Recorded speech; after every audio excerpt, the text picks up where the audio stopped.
If you have your own nesting cutting dies, you can use them to make an embossing folder. You start with some cardstock that is the same thickness as what a purchased folder would be. Here I'm taking 2 pieces of cardstock and gluing them together to come up with that same thickness.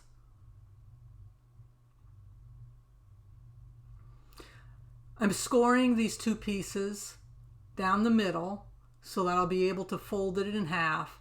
That'll form my main folder.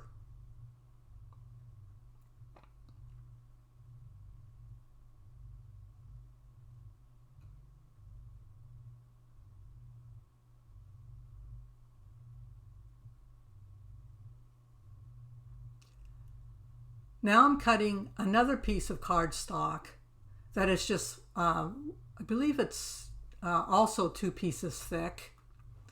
That's going to go inside the folder. I'm gluing it to a piece of graph paper, trimming off the excess graph paper. Then I'm going to take my first nesting die and center it using the graph paper as a guide.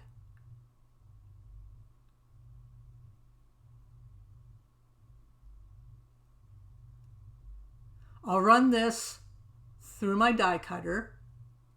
It might require several times, even flipping it over to cut all the way through the cardstock. Now keep this intact. Don't pull the 3 pieces apart. For instruction purposes, I'm labeling the 3 sections A, B, and C.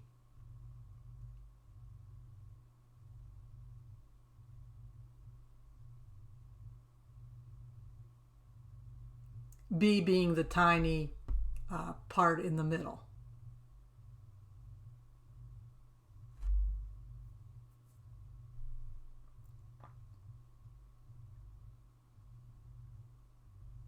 Now I'm getting ready to glue all 3 pieces into the folder that I've made. I start by applying glue to only sections A and C. Don't put any glue on part B.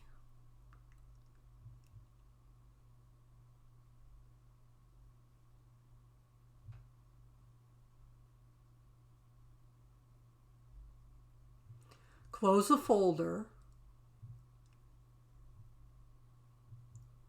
reopen it, and then using a pick carefully remove part B.